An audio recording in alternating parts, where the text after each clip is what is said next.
Ayan yung mga katumba yung sinundan natin kanina na bike na mabilis. Oh. Meron pala siyang makina pero maliit. Ito yung tangke.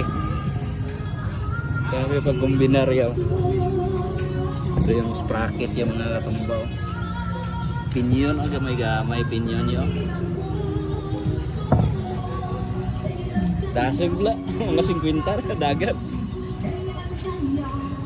Dasig daw sa mga 50 sundan taka kayo na. Ito yung driver. 60. 60. Dasig siya. Pero hindi man nakaakog.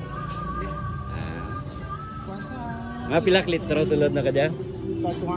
Sakto nga. Ito yung mga lawig mo yung imong matlagal, no? Sakto nga, duty mo sa araw. Sa winta ko, apat ang lahat.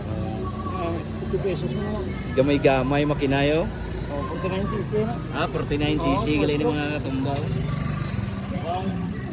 Sige.